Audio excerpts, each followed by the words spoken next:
សូមជឿនរឿងលាល្ងងមានដំណើរថាមានបុរសម្នាក់បានចិញ្ចឹមឆ្កែមួយក្បាលនិងលាមួយក្បាលជារៀងរាល់ថ្ងៃបុរសនេះតែងប្រឡែងលេងជាមួយសត្វឆ្កែនិងទិញអាហារឆ្ងាញ់ៗឲ្យឆ្កែស៊ីឯលាវិញតែងត្រូវបានបុរសនេះប្រើឲ្យលីសែងនិងធ្វើជាមធ្យោបាយដឹកជញ្ជូនលាតែច្រណែននឹងឆ្កែហើយគិតថាពេលដែលខ្លួនធ្វើដូចឆ្កែប្រហែលជាម្ចាស់ស្រឡាញ់នឹងក្លាយជាសត្វសំណប់ចិត្តដូចឆ្កែដែរយកឃើញយ៉ាងនេះហើយលាក៏ចាប់ផ្ដើមលូព្រុសបកកន្ទុយនឹងហោះជ្រុំជើងរកម្ចាស់បរោះជាម្ចាស់ឃើញដូចនេះ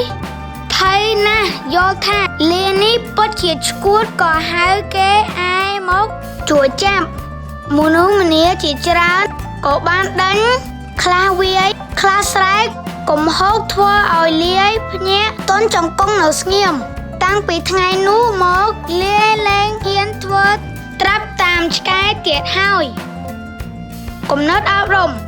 1មុននឹងធ្វើអ្វីមួយត្រូវស្វែងយល់ឲ្យបានច្បាស់ថាខុសឬត្រូវ2ត្រូវកាត់រកហេតុផលឲ្យច្រើន